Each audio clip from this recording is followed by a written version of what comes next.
In the summer of 1887, a woman stood on an auction block in the dusty town square of Millfield, Texas, her hands bound, her eyes hollow with desperation. The auctioneer's voice boomed across the crowd, as men did, not on cattle or grain, but on her future. What happened next would transform her from a broken widow into the most powerful ranch owner in 3 counties. This is the story of how silence spoke louder than words, and how the most unlikely partnership built an empire that lasted generations. Before we jump back in, tell us where you're tuning in from, and if this story touches you, make sure you're subscribed, because tomorrow I've saved something extra special for you. The morning sun cast long shadows across the barren courtyard of the Millfield courthouse when Ezra Blackwood dismounted his horse. At 34, he was already known throughout central Texas as the Silent Baron, a man who owned more cattle than most could count, yet spoke fewer words in a month than most men spoke in a day. His weathered face bore the marks of countless hours under the scorching sun, and his steel-gray eyes held secrets that no one dared to probe. Ezra had ridden into town that morning for grain, not expecting to witness what the locals called dead auction, a practice that had become disturbingly common since the drought of '85 had left so many families destitute. He tied his horse to the post outside Henderson's General Store, his original destination, but the commotion in the town square drew his attention like metal to a magnet. A crowd of about 50 people had gathered in a rough circle around a makeshift wooden platform. The auctioneer, a portly man named Silas Crow, was already in full swing, his voice carrying across the square with practiced ease. But it wasn't livestock being sold today. Standing on the platform was a woman Ezra estimated to be in her late 20s, though hardship had aged her beyond her years. Her auburn hair was pulled back severely, and her blue cotton dress, though clean, showed the careful mends of someone who couldn't afford to replace worn clothing. Her name, as Ezra would soon learn, was Margaret O'Sullivan Maggie to those who had known her in better times. Maggie's story had become town gossip over the past month. She had been married to Patrick O'Sullivan, a small-time rancher who had tried to expand too quickly during the good years.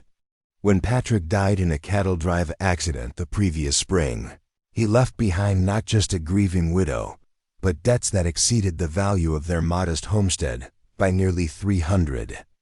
The bank, owned by the ruthless Cornelius Whitmore, had demanded immediate payment.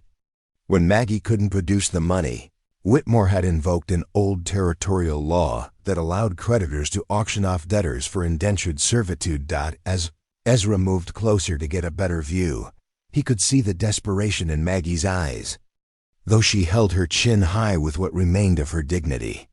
The bidding had started at $50, the price of her debt service, but was climbing steadily. $65, called out a voice from the crowd. Ezra turned to see Jonas Hartwell, a local farmer known for his cruel treatment of hired hands. The man's yellowed teeth showed in what he probably thought was a smile, but looked more like a predator's grin. $70, countered another bidder, a businessman from the next county, over whom Ezra didn't recognize. Maggie's hands trembled slightly, though whether from fear or anger, Ezra couldn't tell.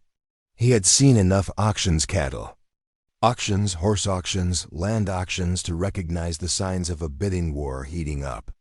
But this wasn't livestock. This was a human being, and something deep in his chest tightened with an emotion he couldn't quite name. The auctioneer continued his rapid-fire chant, and the price climbed. 75, 80, 85. With each increment, Ezra watched Maggie's face grow paler, though she never looked down at the crowd. Instead, she fixed her gaze on something in the distance, perhaps the rolling hills beyond the town where her husband was buried. At $90. Only 2 bidders remained active, Jonas Hartwell and a cattle buyer named Rex Donovan, who had a reputation for working his people until they dropped. Neither man inspired confidence that Maggie would be treated with basic human decency. Ezra found himself studying her more closely. Despite the circumstances, there was something in her bearing that spoke of strength rather than defeat. Her shoulders were set straight, her breathing steady. She wasn't broken, not yet. But 6 months of indentured servitude to either of the remaining bidders would likely change that. The auctioneer was building toward his closing. Do I hear 95? $95 for 6 months' service from this fine woman? She's strong, can cook, clean, and handle livestock. Been running her late husband's ranch for near on 6 months now. Rex Donovan raised his hand. 95. Jonas. Hartwell scowled, clearly calculating whether his desire for cheap labor was worth the price. After a moment that felt eternal, he shook his head and stepped back from the crowd. 95 going once. Crow's hammer was already raised. That was when Ezra surprised himself by stepping forward. He had never intended to participate in this shameful display, had only come to town for supplies. But something about the woman's dignity in the face of humiliation, something about the predatory gleam in Rex Donovan's eyes, made him act without conscious thought. $200. The words came out quietly, almost conversationally, but in the sudden hush that fell over the crowd, they might as well have been shouted. Every head turned toward Ezra, including Maggie's. For the first time since he'd been watching, she looked directly at someone in the crowd. Their eyes met across the dusty square, and Ezra saw something flicker in her expression, not gratitude, which he might have expected, but evaluation. She was sizing him up, trying to determine if his intervention represented salvation or simply a different kind of doom. The auctioneer recovered first. Did I hear $200? 200 from the gentleman in the black hat. Ezra nodded. Once, sharply. Rex Donovan whirled around, his face flushed with anger and surprise. In all his years of acquiring cheap labor at these auctions, no one had ever bid against him so aggressively. 210. Donovan called out, his voice strained. Without hesitation, Ezra responded. 300. This time, the crowd actually gasped.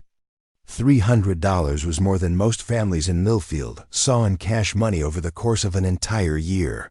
It was an absurd amount to pay for 6 months of labor, indentured or otherwise. Rex Donovan's face went through several shades of red before settling on purple. He clearly wanted to continue bidding, but $300 was approaching the price of prime breeding stock. With visible effort, he stepped back and muttered something under his breath that probably wasn't fit for mixed company. 300 going at once. Going twice. The auctioneer's voice cracked slightly with excitement. This would be the highest price ever paid at a debt auction in Millfield County. Sold to the gentleman in black for $300. As the crowd began to disperse, chattering excitedly about what they had just witnessed, Ezra walked slowly toward the platform.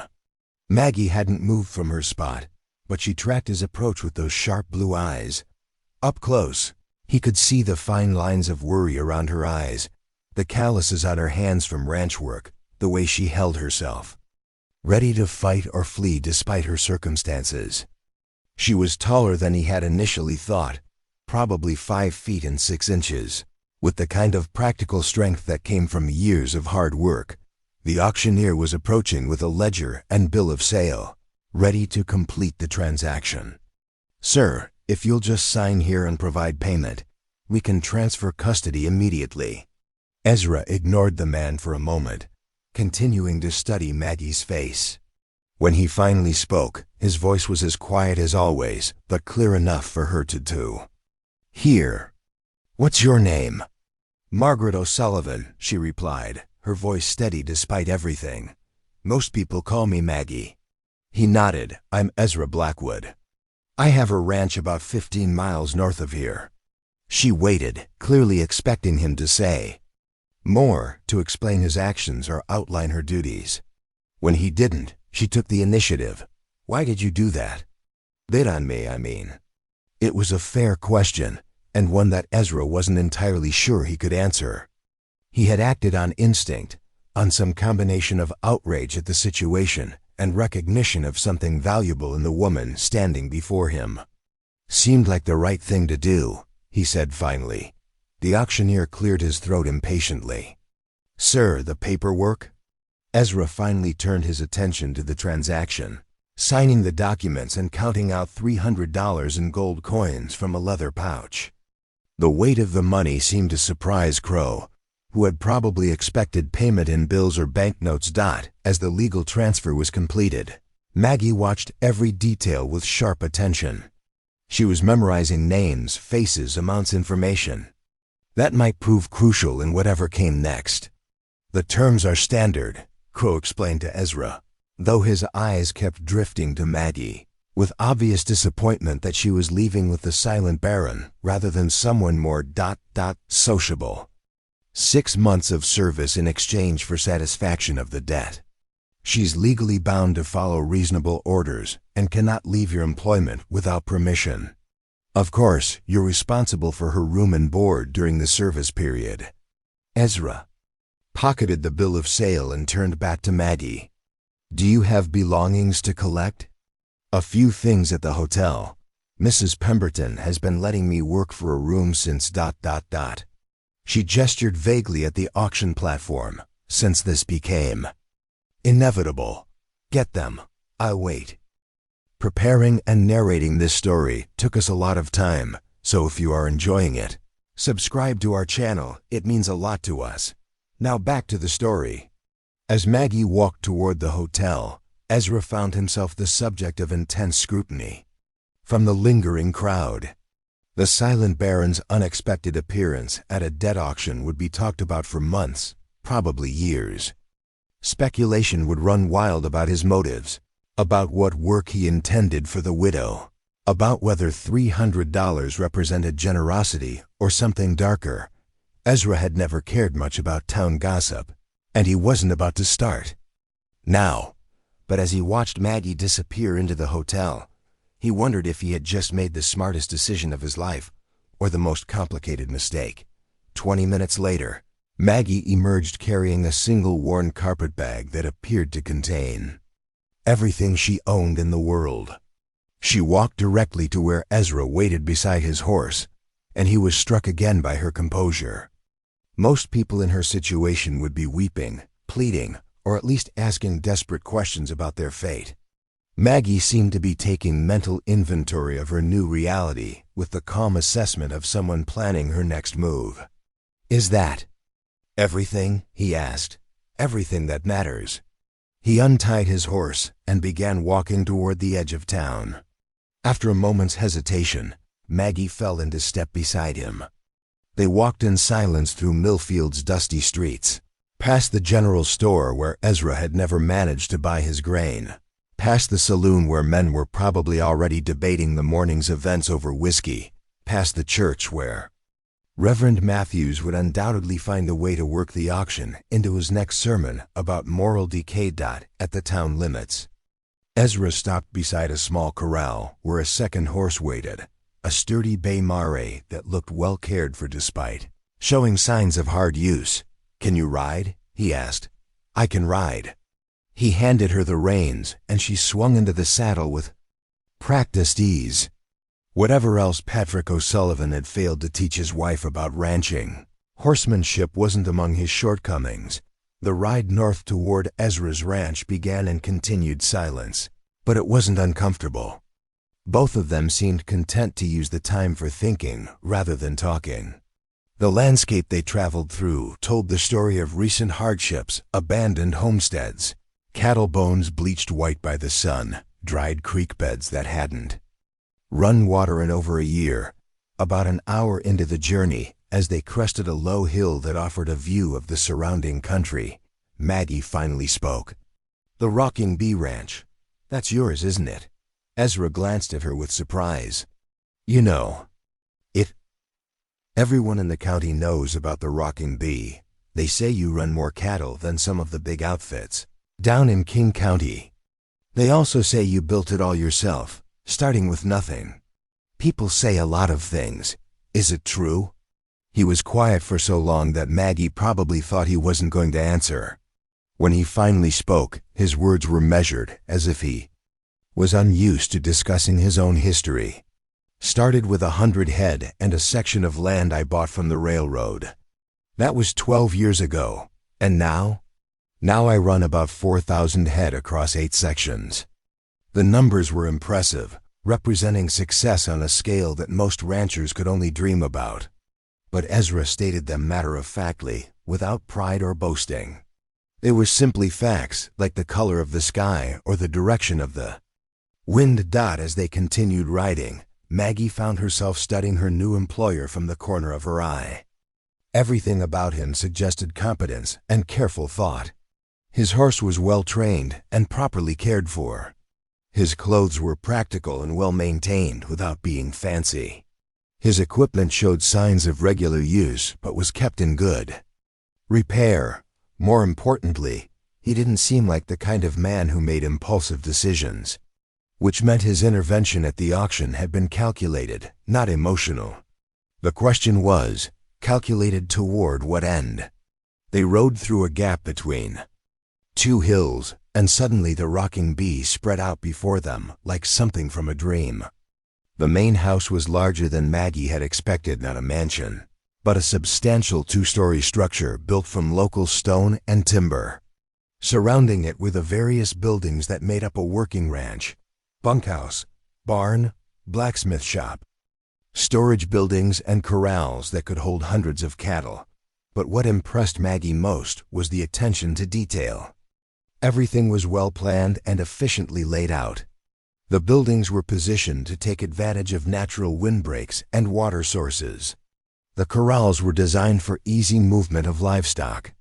Even the gardens around the main house showed careful thought about irrigation and protection from wind. This wasn't the crude frontier setup that many ranchers cobbled together as they grew. This was the work of someone who had planned for the long term, who had built not just for immediate needs, but for lasting success. "It's beautiful," Maggie said, and meant it. Ezra reined in his horse at the top of a small rise and offered the best view of the ranch headquarters. "It's functional. Those aren't mutually exclusive." He glanced at her again, and Maggie caught what might have been the ghost of a smile at the corner of his mouth. It was the first crack in his stoic facade since she had met him. They rode down the hill toward the main house, and Maggie began to notice other details that spoke to the ranch's prosperity. The horses in the corrals were quality animals, well-fed and alert. The building showed fresh paint and recent repairs. A windmill turned lazily in the afternoon breeze, drawing water from what must be a reliable well. As they approached the house, a man emerged from the barn and walked toward them. He was older than Ezra, probably in his 50s, with the bow-legged gait of someone who had spent most of his life in the saddle. His weathered face broke into a grin when he saw Ezra. "Boss, wasn't expecting you back till evening. Did you get the grain from Henderson's?" Ezra dismounted and began unsaddling his horse. "Didn't make it to Henderson's." Something else came up. The older man's eyes shifted to Maggie, who was still mounted, and his expression grew curious. Ezra followed his gaze and seemed to remember that explanations might be in order. "Charlie Moss, meet Maggie O'Sullivan." "Maggie, this is Charlie. He's my foreman and the man who keeps this place running while I'm away." Charlie touched his hat brim politely. "Ma'am, any relation to Pat O'Sullivan, who used to run a small spread south of town?" "I was his wife." Charlie's expression shifted to sympathy. "Sorry for your loss, ma'am. Pat was a good man. He died in that stampede on the Chisholm Trail last spring." "Thank you." The brief exchange told Maggie several things about the ranch's social dynamics. Charlie felt comfortable enough with Ezra to show curiosity about unexpected guests. He was respectful in his approach to her, suggesting that Ezra's men were well-trained in proper behavior. And word of Patrick's death had reached even this isolated ranch, meaning that information traveled efficiently through the local ranching community. Ezra finished with his horse and turned his attention to the business of getting Maggie settled. "Charlie, have Rosa prepare the guest room in the main house." "Yes, sir."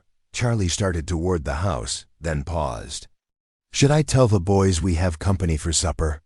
"Yes." As Charlie hurried off to carry out his instructions, Ezra helped Maggie dismount and gathered her carpet bag.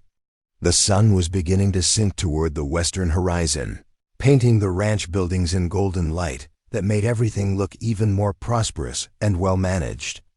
"I should explain the situation," Ezra said as they walked toward the house, "about what happened in town." Maggie had been wondering when this conversation would happen. "I'm listening." "You're here for 6 months, according to the legal paperwork. But I want to make something clear from the start. I didn't buy you to be a servant." She stopped walking and stared at him. "Then why did you buy me at all?" Ezra set down her bag and met her gaze directly. "Because what happened back there was wrong, and because I think you might be exactly what this ranch needs." "I don't understand. The Rocking Bee is successful, but it's missing something. I've built buildings and bought cattle and hired good men, but I've never had a partner. Someone who understands ranching from the ground up and has the strength to help build something lasting." Maggie felt a flutter of something that might have been hope, though she was afraid to trust it. "You're offering me a partnership?" "I'm offering you a chance to prove that you're worth more than $300 and 6 months of indentured service.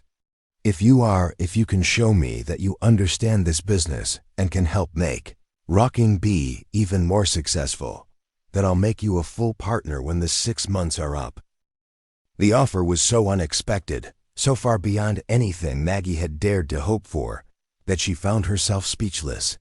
In the space of a single morning, she had gone from facing 6 months of virtual slavery to being offered a chance at building something significant. But she was also a practical woman who had learned the hard way that promises from men weren't always kept.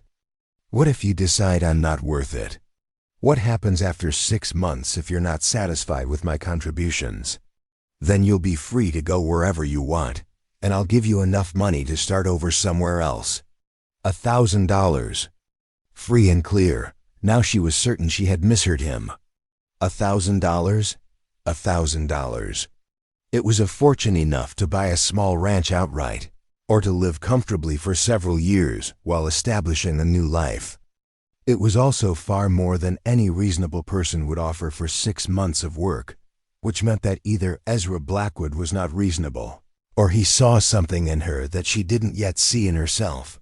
They had reached the front porch of the main house, and Maggie found herself looking up at its solid construction, at the careful craftsmanship visible in every detail.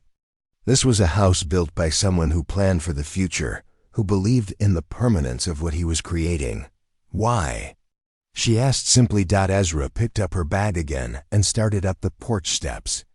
"Because I've spent 12 years building something worth having, and I'd like to spend the next 12 years building something worth leaving behind." As they entered the house, Maggie realized that her life had just taken a turn that she never could have anticipated. 6 hours ago, she had been a desperate widow facing an uncertain future. Now she was standing in the home of one of the most successful ranchers in Central Texas, being offered a chance at a partnership that could secure her future for decades to come. The house's interior matched the quality of its exterior. The furniture was well made and comfortable. The floors were polished wood, and the rooms were spacious without being ostentatious. Most importantly, everything was clean and well maintained, the mark of a household, run with the same attention to detail that characterized the rest of the ranch. A woman appeared from what Maggie assumed was the kitchen, a middle-aged Mexican woman with kind eyes and work-roughened hands. This would be Rosa, the woman Charlie had mentioned. "Rosa, this is Maggie O'Sullivan. She'd be staying in the guest room." Rosa smiled warmly. "Welcome, Signora. I have prepared the room, and supper will be ready in 1 hour." "Thank you," Maggie replied. "Is there anything I can do to help?" Rosa's smile widened, clearly pleased by the offer. "Perhaps tomorrow, Signora. Tonight you rest." As Rosa led her upstairs to the guest room, Maggie caught glimpses of the rest of the house. It was clearly a bachelor's residence, functional and comfortable, but lacking the touches that a woman might add. No flowers, no decorative touches, no signs of feminine influence anywhere. The guest room was simple but comfortable, with a real bed, a washstand, and a window that looked out over the ranch's main corral. Rosa had laid out fresh towels and soap, luxuries that Maggie hadn't enjoyed in months. After Rosa left her to settle in, Maggie sat on the edge of the bed and tried to process everything that had happened. This morning, she had awakened in a cramped hotel room, facing the prospect of indentured servitude to pay her late husband's debts. Tonight, she was in a comfortable home, offered a partnership in one of the most successful ranches in the county. It seemed too good to be true, which in her experience usually meant it was. But as she looked out the window at the well-ordered ranch below, at the cattle peacefully grazing in the distance, at the signs of prosperity and careful management everywhere she looked, Maggie began to think that maybe, just maybe, Ezra Blackwood was exactly what he appeared to be, a man who built things that lasted and who was looking for someone to help him build something even better.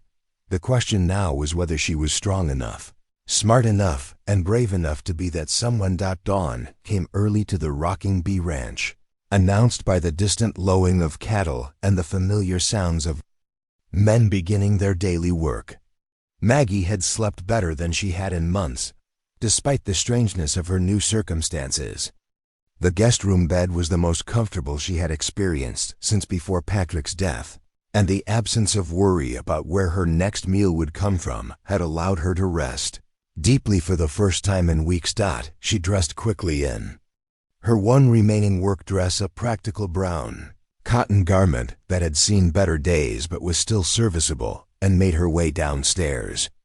The house was quiet, but she could smell coffee brewing and hear the soft sounds of activity from the kitchen.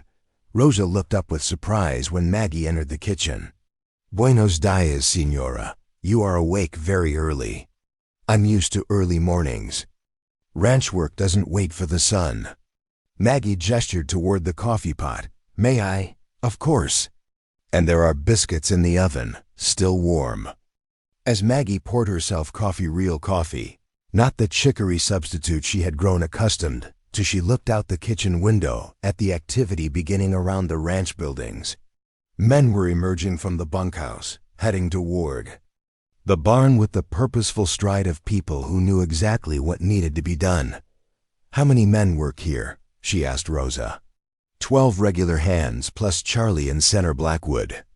During roundup and drives, sometimes more. It was a substantial crew representing significant payroll expenses. The fact that Ezra could afford to maintain such a workforce year-round spoke to the ranch's financial stability. "Has Senator Blackwood come down yet?" Rosa shook her head. "He is in his study, working on the books. Every morning, the same thing. 2 hours with the ledgers before he goes out to work with the cattle." The information painted a picture of a man who understood that successful ranching required as much attention to business details as to livestock management. Too many ranchers failed because they could handle cattle but couldn't handle money. Maggie finished her coffee and stood up. "Which way to study?" Rosa pointed down a hallway that led toward the back of the house. "But Señora, he does not like to be disturbed when he works with numbers." "I understand. I just want to introduce myself properly to the business side of the ranch." The hallway was lined with simple but well-made furniture and led to a door that stood slightly ajar. Through the gap, Maggie could see Ezra seated at a large wooden desk, his attention focused on an open ledger book. The morning light streaming through the window highlighted the concentration on his face as he made careful notations with a steel-nibbed pen. She knocked softly on the doorframe. "Mr. Blackwood, I hope I'm not interrupting." He looked up, and she noticed that he had removed his hat, revealing dark brown hair that was longer than fashion dictated, but well kept. Without the hat's shadow, she could see that his steel-gray eyes were intelligent and alert, missing nothing. "Good morning." "Maggie, no interruption." "Come in." The study was clearly the nerve center of the ranch operation. The walls were lined with maps showing property boundaries, cattle trails, and water sources. Filing cabinets held what appeared to be years of carefully maintained records. The desk itself was covered with ledgers, correspondence, and what looked like livestock breeding charts. "This is impressive," Maggie said, gesturing at the organized documentation surrounding them. "Most ranchers I've known kept their records in their heads or scrawled on whatever paper was handy. Most ranchers fail within 5 years. Ezra closed the current ledger and leaned back in his chair. "Success in this business requires treating it like a business, not just a way of life." Maggie moved closer to the desk, drawn by the neat columns of figures and detailed notations. "May I ask what your profit margin runs?" The question seemed to surprise him. Most women, most people, for that matter, wouldn't think to ask about profit margins, much less understand what the answer meant. Last year, about 18% after all expenses. It was an excellent return, significantly higher than most. "Ranch operations achieved. That's very good. What's your primary market?" "Mixed. About 60% beef cattle sold to packing houses in Fort Worth and Kansas City. 30% breeding stock sold to other ranchers. 10% local sales." Maggie nodded approvingly. Diversification was smart. It protected against market fluctuations that could devastate ranchers who depended on a single buyer or market. "What about feed costs during drought years?" "I maintain reserves of hay and grain, sufficient for 18 months of emergency feeding. Costs me money to store it, but it's insurance against disaster." The more she learned about Ezra's operation, the more impressed Maggie became. Everything she was hearing indicated a level of planning and business sophistication that was rare in the ranching industry. "You really have thought of everything, haven't you?" "I've tried to. But there's still something missing, which is..." Ezra stood up and walked to one of the maps on the wall. It showed Rocking Bee's current holdings, 8 sections of land in a roughly rectangular pattern that provided good access to water and natural grazing areas. Expansion. "There are 3 adjacent properties that would give us control of the entire Willow Creek watershed. 2 of them are for sale, but the owners are asking premium prices. The third... He paused, frowning at the map. "The third is owned by Cornelius Whitmore." Maggie stiffened at the name. Whitmore was the banker who had forced her into the debt auction, the man whose greed had nearly destroyed her life. "I take it you and Whitmore aren't friends." "Whitmore isn't anyone's friend. He's a businessman who sees every transaction as an opportunity to extract maximum profit, regardless of the human cost." Ezra turned back to face her. "He bought the Henderson property last year when old Thomas Henderson couldn't make his mortgage payments. Been trying to sell it to me ever since, but he wants twice what it's worth. Why is that particular property so important?" Ezra returned to his desk and pulled out a different map, this one showing topographical details and water sources. "Water rights. Whoever controls the upper reaches of Willow Creek effectively controls the water supply for this entire valley.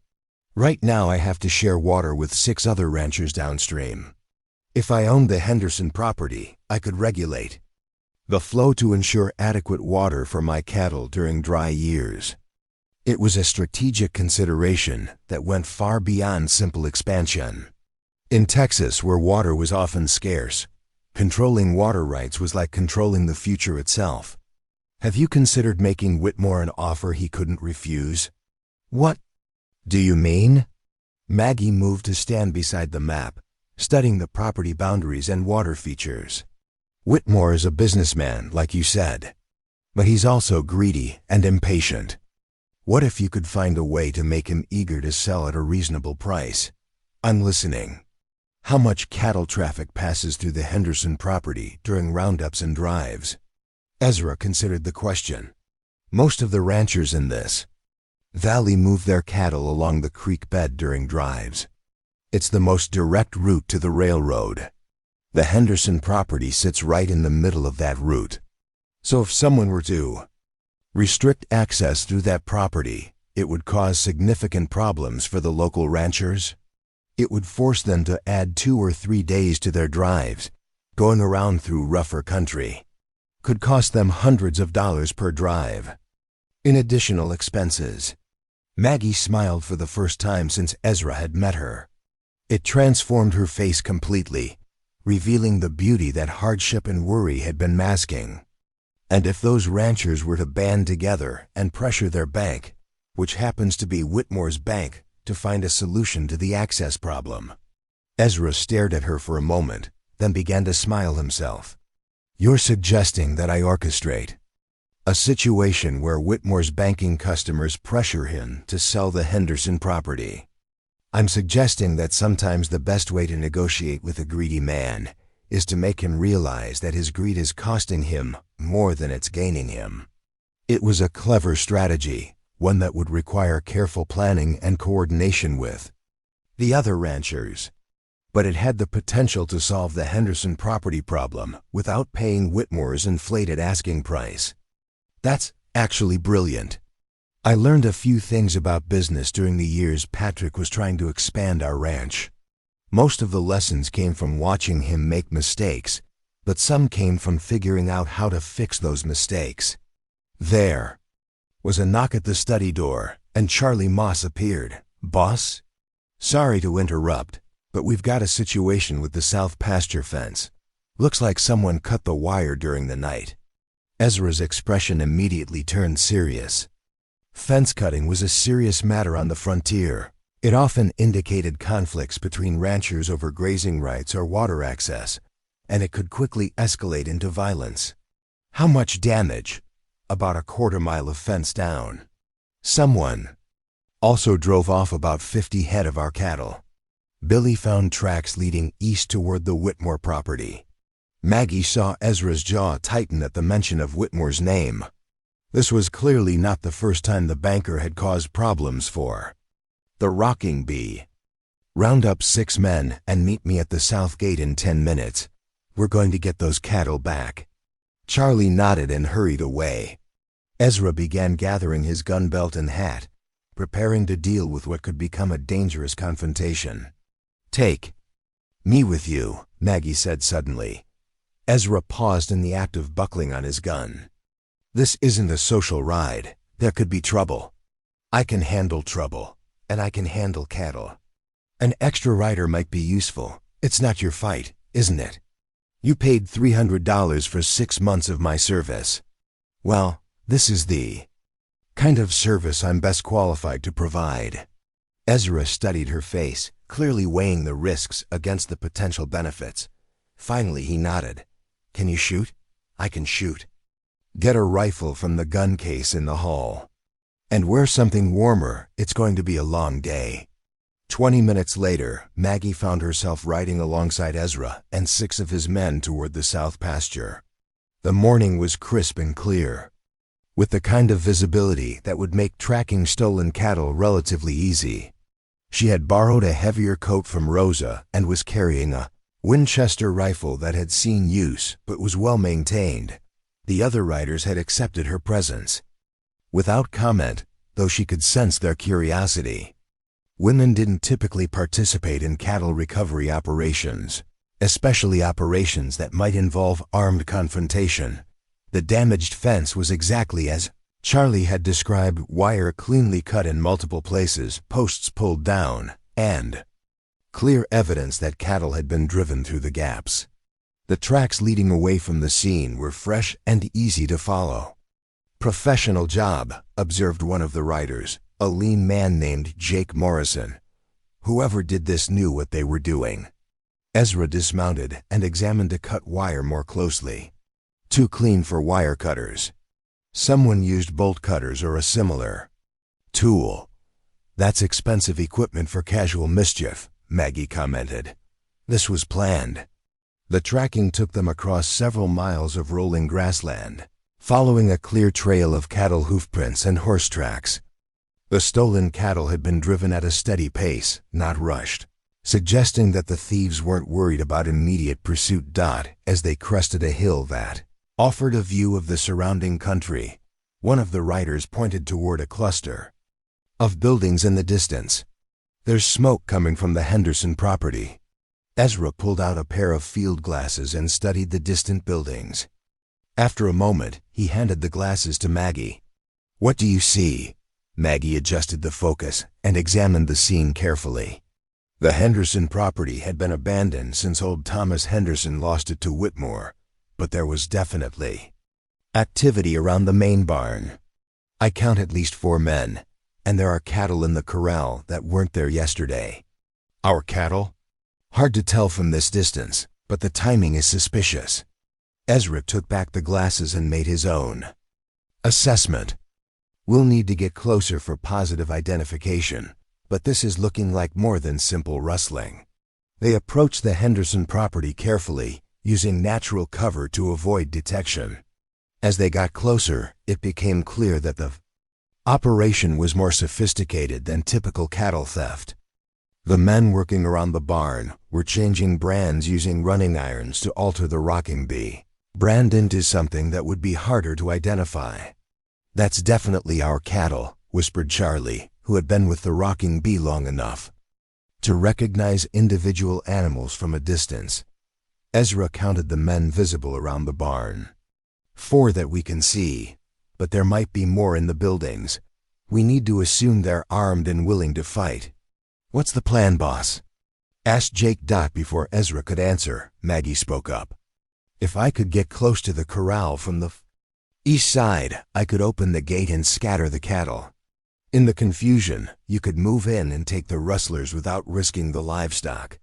It was a sound tactical suggestion, but it would put Maggie in significant danger.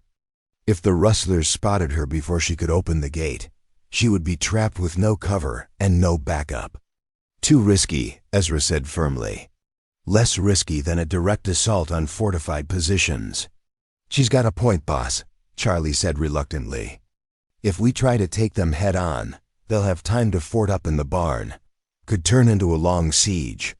Ezra was clearly torn between tactical necessity and his protective instincts toward Maggie. Finally, practical considerations won out.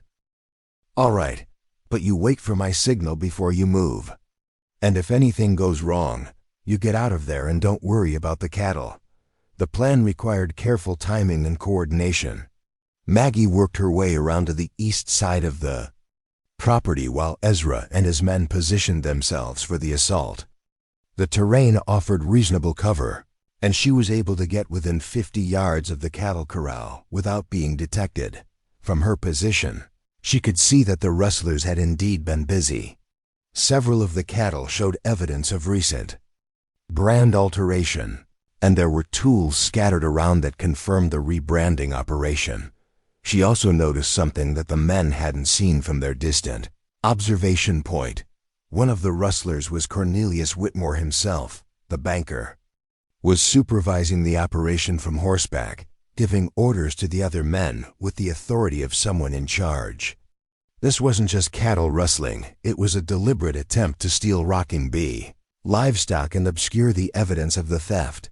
Maggie waited for Ezra's signal, a via rifle shot fired into the air, then sprinted toward the corral gate.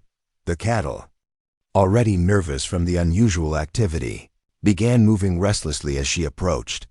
She had almost reached the gate when one of the rustlers spotted her. "Hey, there's someone by the corral." The shout galvanized the entire scene into action. Maggie threw open the corral gate just as the first gunshot rang out, not Ezra's signal, but a rustler firing in her direction.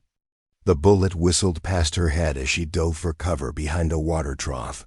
The cattle, panicked by the gunfire, began pouring out of the open corral in a confused mass. Their hoofbeats created enough dust and noise to provide excellent cover.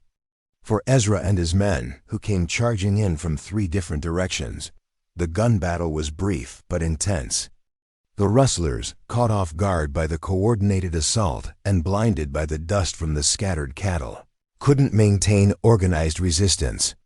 Within minutes, 3 of them had surrendered, and the 4th, Cornelius Whitmore, was galloping away toward his own property at full speed. "Let him go," Ezra called out as Jake started to pursue. "We've got what we came for." The captured rustlers were a mix of drifters and local troublemakers, the kind of men who would work for anyone willing to pay them. Under questioning, they readily admitted that Whitmore had hired them to steal rocking bee cattle and alter the brands so they could be sold without detection. "He said there wouldn't be any trouble," one of them complained. "Said the owner was just some silent feller who wouldn't fight back." Maggie, emerging from behind the water trough with her rifle still ready, couldn't help but smile at that assessment. The recovery operation took the rest of the day. They had to round up not just the stolen rocking bee cattle, but also identify and separate several head that had been stolen from other local ranchers. Whitmore's operation had been more extensive than initially realized. As they prepared to head back to the ranch with the recovered livestock, Ezra pulled Maggie aside. "That was well done. You kept your head under fire and made the plan work. It was a good plan, and your men executed it perfectly. The men are talking about it already. Word will spread that the rocking bee has a woman who can ride and shoot with the best of them." Maggie wasn't sure if that was a good thing or a bad thing in the social context of 1887 Texas, but she found that she didn't particularly care. For the first time in months, she felt like she had done something meaningful, something that mattered. The ride back to the ranch was triumphant, with the recovered cattle moving steadily ahead of them and the captured rustlers tied to their saddles. As they crested the final hill before home, Maggie saw the rocking bee buildings spread out below them in the golden light of late afternoon. "You know," she said to Ezra as they approached the main house, "we never finished our conversation about the Henderson property. What about it? After what happened today, I think Cornelius Whitmore is going to be very motivated to avoid any further entanglements with the rocking bee ranch." Ezra considered this. "You think he'll be willing to negotiate on the price?" "I think he'll be willing to do whatever it takes to put some distance between himself and any operation that can outshoot his hired men and make him run for cover." That evening, as they sat on the front porch watching the sun set over their recovered cattle, Ezra made an observation that would prove prophetic. "You know, Maggie, I'm beginning to think that $300 might turn out to be the best investment I've ever made." In the distance, the cattle lowed peacefully in their home pastures, and the rocking bee ranch felt more complete than it had since the day Ezra had first driven stakes to mark his property boundaries. The silent baron had found his voice, and it spoke through the actions of a woman who understood that sometimes the most valuable partnerships are forged not in boardrooms, but in the dust and danger of defending what you've built together. Confrontation with Whitmore's rustlers had ripple effects that extended far beyond the recovery of stolen cattle. Within a week, word had spread throughout the county about how the rocking bee had outmaneuvered the bankers' hired guns, and how a woman had played a crucial role in the operation. The story grew with each telling, as frontier stories tended to do, but the core facts remained impressive enough without embellishment. More importantly, the incident had shifted the balance of power in the region. Cornelius Whitmore had built his influence on the assumption that individual ranchers were too isolated and too proud to work together against common threats. The coordinated response to his cattle theft suggested that assumption might be dangerously wrong. 3 days after the confrontation, Ezra received an unexpected visitor. Samuel Hartford, who owned the largest spread in the adjacent county, rode up to the main house just as the morning fog was lifting from the valley. Hartford was a man in his 60s who had built his ranch through a combination of shrewd business sense and absolute ruthlessness when necessary. His reputation for both fair dealing and swift retribution had made him one of the most respected ranchers in Central Texas. The fact that he had ridden over personally, rather than sending a representative, indicated that something significant was on his mind. Ezra met him on the front porch, with Maggie joining them after Rosa had served coffee. Hartford's weathered face showed the kind of careful evaluation that successful men used when meeting new people. Miss O'Sullivan, Hartford. Sighed, touching his hat brim. I've been hearing interesting things about you. I hope not too interesting, Mr. Hartford. Interesting enough. Word is you helped plan the operation that recovered Blackwood's cattle from the Henderson property. Maggie glanced at Ezra, uncertain how much detail had become public knowledge. I did what I could to help, Hartford chuckled, modest too. I like that. He turned his attention to Ezra. Blackwood, I came to discuss a business proposition. The kind that might interest both of you. They moved inside to Ezra's study, where Hartford spread out a hand-drawn map showing ranch boundaries across 3 counties. Red marks indicated properties that had experienced problems with cattle theft, fence cutting, or other forms of harassment over the past 6 months. Whitmore's been busy, Hartford said, pointing to the pattern of incidents. Every one of these ranches has either borrowed money from his bank or owns property he wants to acquire. The harassment stops when they either sell to him at below market prices or agree to disadvantageous business arrangements. Ezra studied the map carefully. You're saying this isn't random crime. It's a systematic campaign. Exactly. And after what happened at your place, I think Whitmore realizes he needs to change tactics. Individual harassment isn't working when ranchers are willing to fight back effectively. What kind of change are you expecting? Maggie asked. Hartford rolled up the map and fixed her with a direct stare. I think he's going to try to force a range war. Get the ranchers fighting each other instead of cooperating against him. The implications were sobering.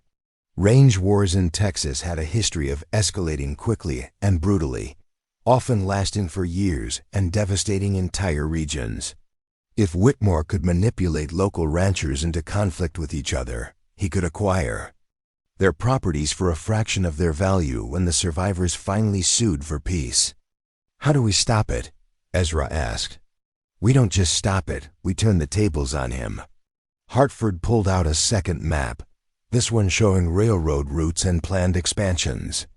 The Texas and Pacific is planning to extend their line through this region within the next 2 years. When that happens, land values are going to triple, maybe quadruple. Maggie leaned forward, immediately grasping the significance. Whitmore's about the railroad extension. He's been buying up properties along the proposed route for months. But he's been doing it quietly, through intermediaries, so most folks don't realize what's happening. Ezra traced the planned railroad route with his finger. The proposed line goes right through the Henderson property and 3 other properties that Whitmore has been trying to acquire. If he controls the land where the railroad wants to build stations and cattle loading facilities, he'll have a monopoly on shipping for this entire region.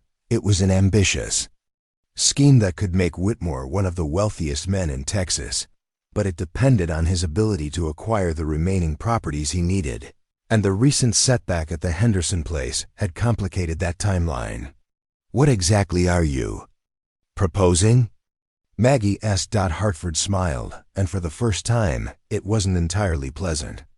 I'm proposing that we form a ranchers cooperative, pool our resources, coordinate our operations, and present a unified front against Whitmore's manipulations. Cooperative sounds defensive, Ezra observed. What about offensive operations? I was hoping you'd ask that. Hartford pulled out a third document, a legal contract with the state of Texas. I've been negotiating with the state to provide cattle for a massive government beef contract. Army posts, Indian reservations, territorial settlements, they need more beef than any individual ranch can provide. The numbers on the contract were staggering. The state was requesting delivery of 10,000 head of cattle over a 2-year period, with payments guaranteed by the state treasury. This contract would require the cooperation of at least 6 major ranches, Hartford continued. But the profits would be enough to make every participant wealthy and completely independent of Whitmore's banking services. Maggie studied the contract details carefully. What's the catch? The catch is that we need to deliver the cattle to specific locations on a strict schedule. That means we need reliable transportation routes and shipping facilities. In other words, we need to control the railroad access points that Whitmore is trying to monopolize. The pieces of Hartford's strategy were becoming clear. By forming a cooperative to fulfill the government contract, the ranchers would have both the financial resources and the legal justification to acquire the properties Whitmore wanted. Instead of competing with each other for Whitmore's scraps, they would be competing with Whitmore for control of the region's economic future. It's brilliant, Ezra said finally. But it's also dangerous. If Whitmore realizes what we're doing, he'll do everything he can to sabotage the operation. Which is why we need people we can absolutely trust, Hartford said, looking directly at Maggie. People who understand both the business side and the practical side of large-scale cattle operations. The offer was implicit but clear.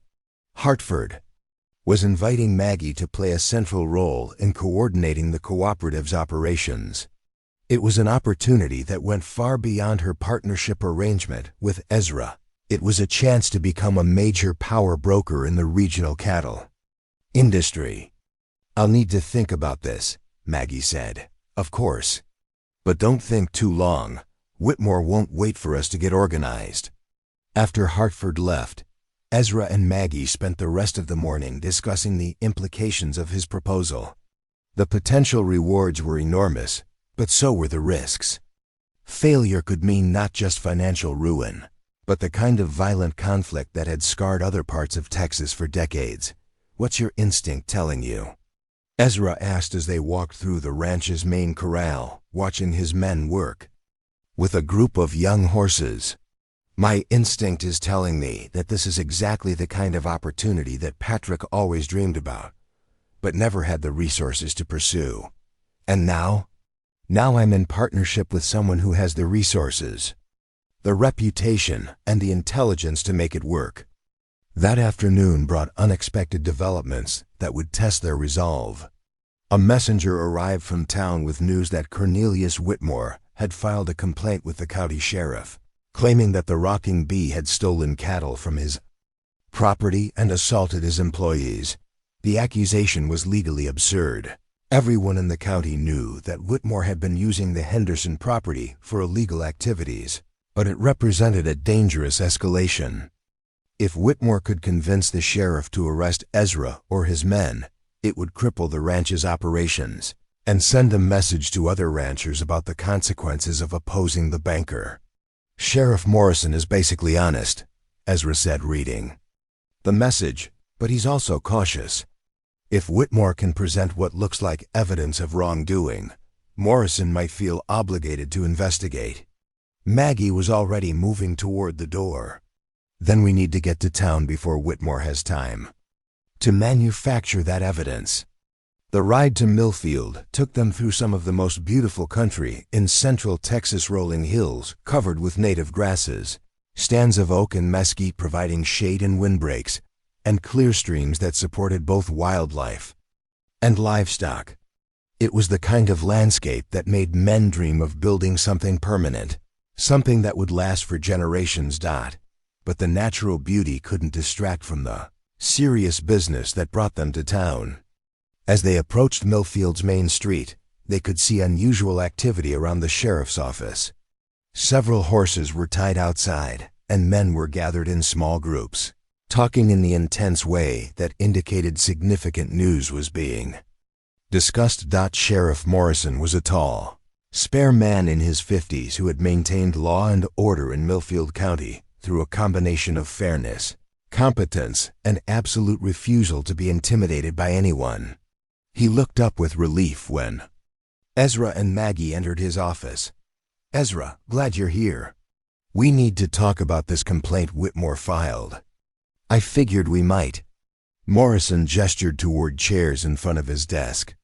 "Whitmore claims you and your men attacked his employees while they were conducting legitimate business on his property. Says you stole cattle and threatened to kill anyone. Who interfered? And what do you think about those claims?"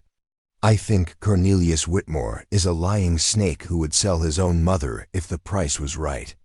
But I also think he's got enough influence with certain people in the county government that I can't just ignore his complaints. Maggie leaned forward.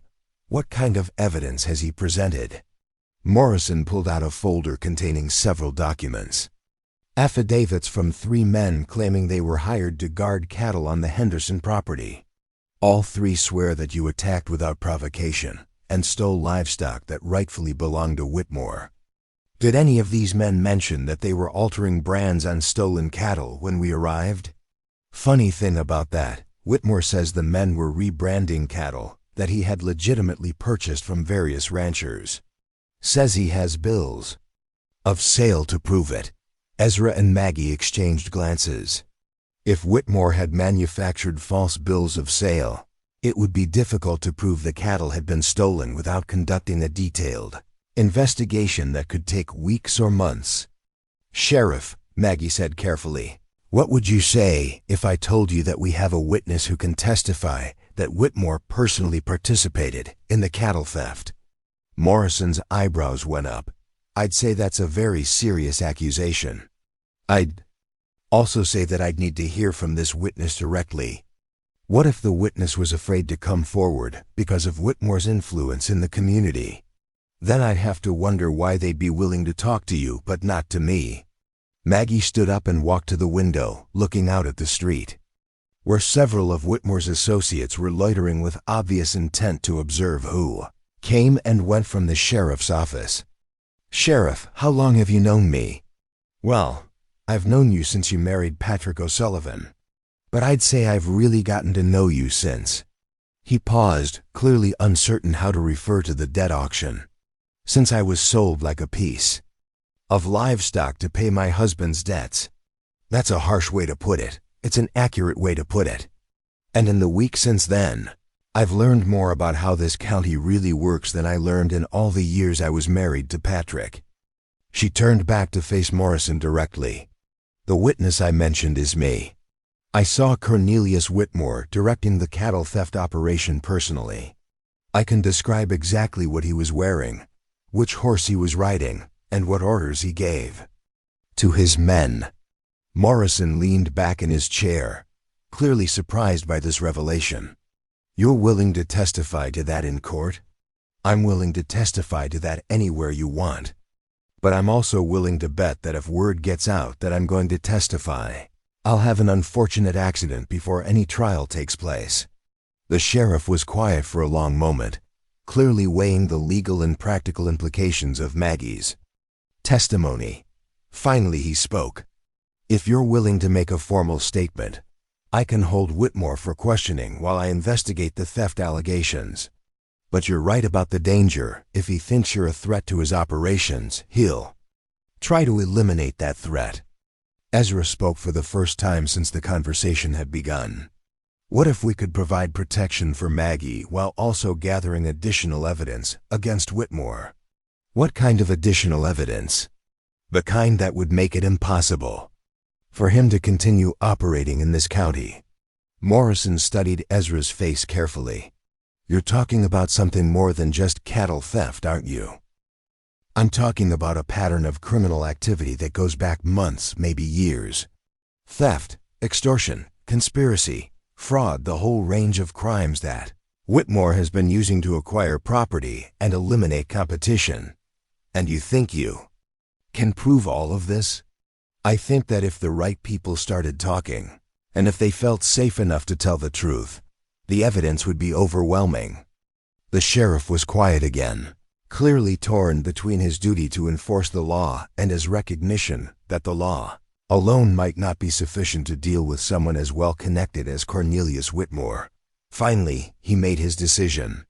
All right, here's what we're going to do. Miss O'Sullivan, you're going to make a formal statement about what you witnessed at the Henderson property. I'm going to issue a warrant for Whitmore's arrest on charges of cattle theft and conspiracy. And Mr. Blackwood, you're going to make sure that Miss O'Sullivan stays safe while I conduct a proper investigation. As they left the sheriff's office an hour later, Maggie carrying a copy of her sworn statement, Ezra felt a mixture of satisfaction and apprehension. They had taken the first step toward bringing Whitmore to justice, but they had also made themselves targets for retaliation. "You realize this changes everything," he said as they prepared to mount their horses. "Everything was already changing.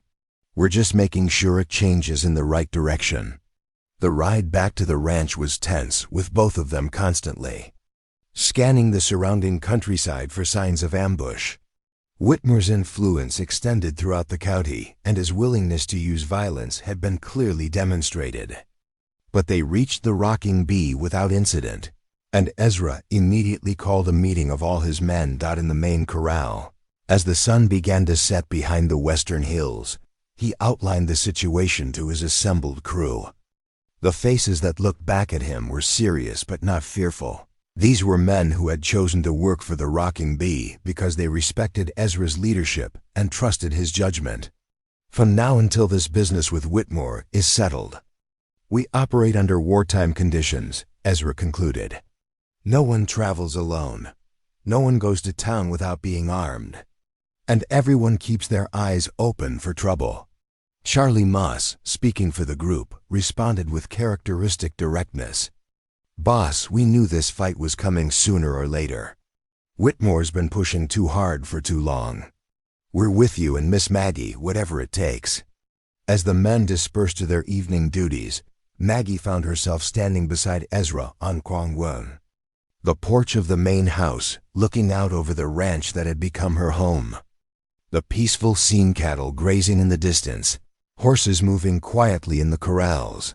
The warm light from the bunkhouse windows seemed almost surreal given the conflict that was brewing. "Do you ever regret it?" she asked suddenly. "Regret? What? Bidding on me at that auction? Getting involved in all this complexity when you could have just continued running your ranch in peace?" Ezra was quiet for a moment, considering the question seriously. When he finally answered, his voice carried a conviction that surprised even him. "The only thing I regret is that it took a debt auction for us to meet.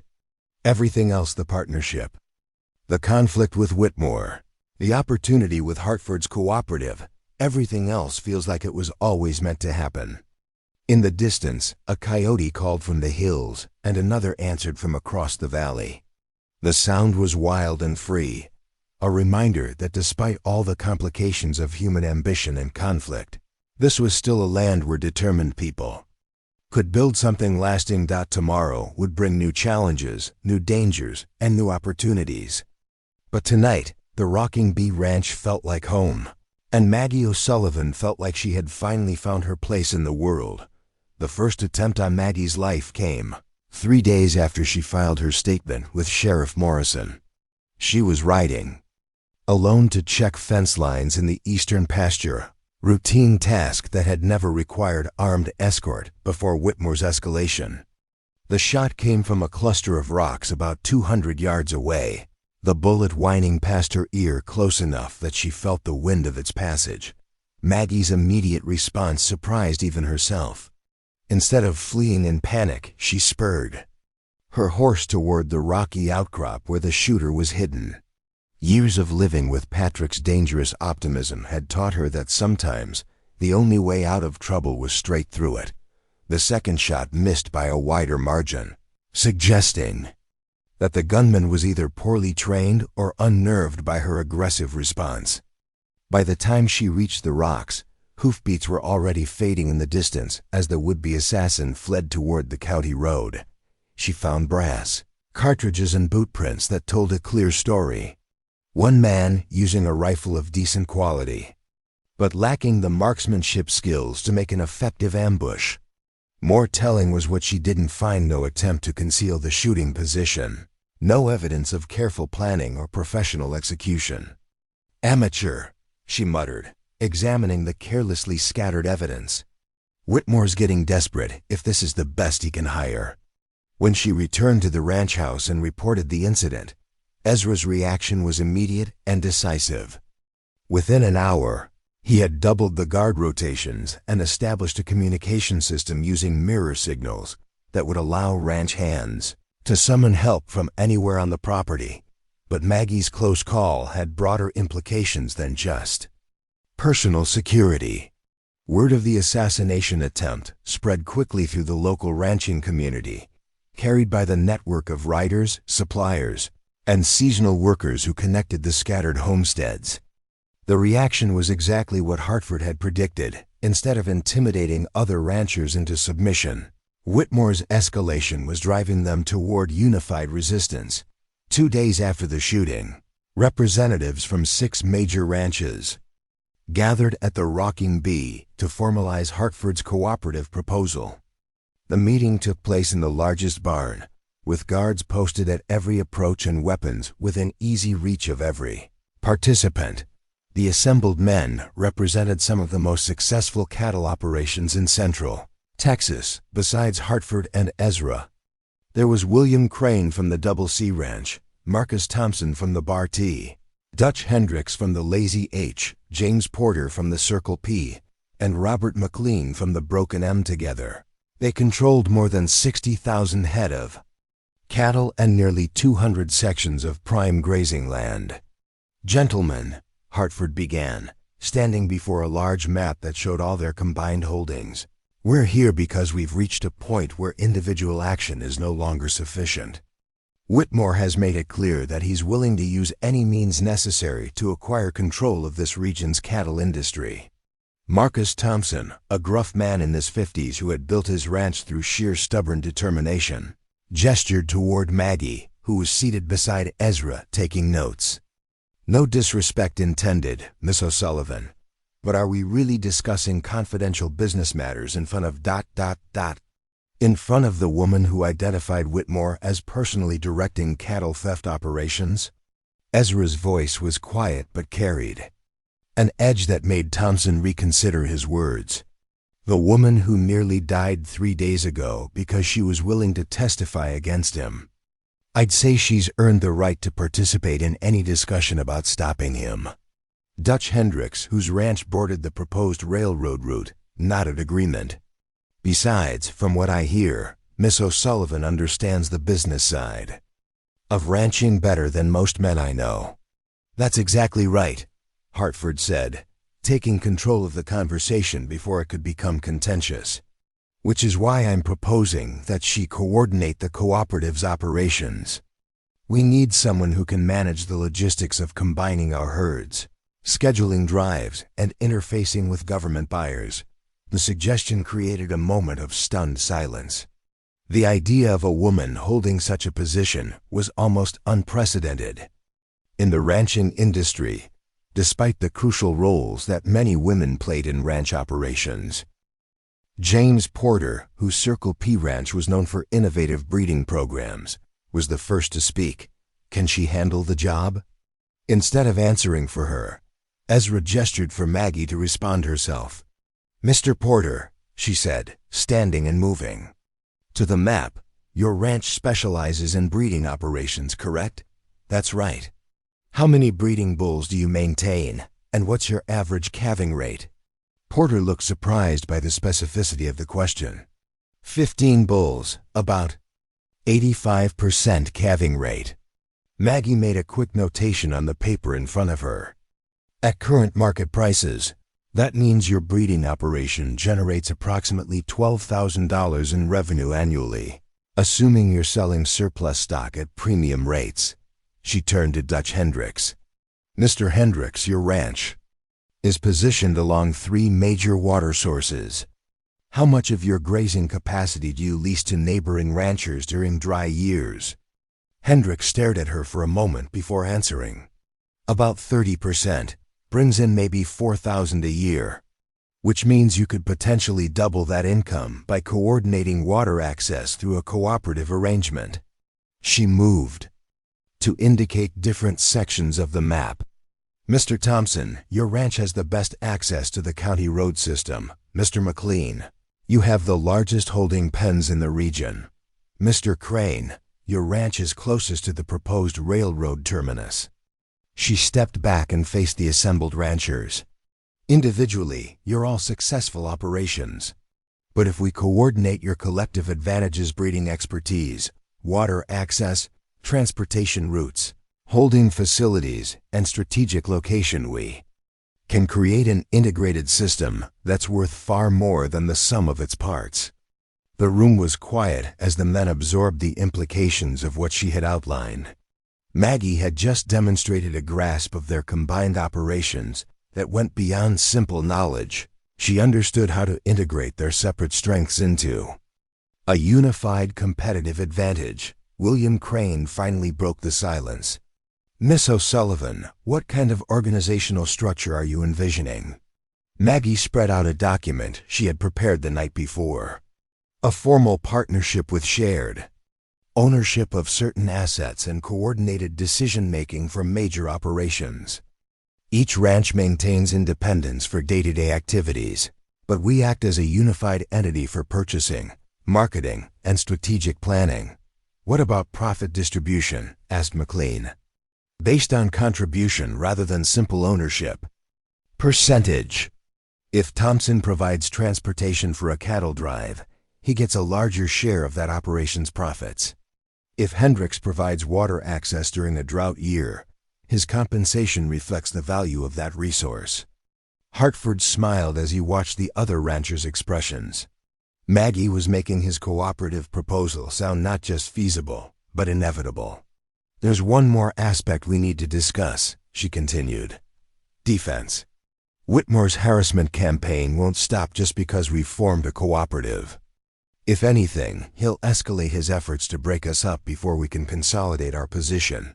"What kind of escalation?"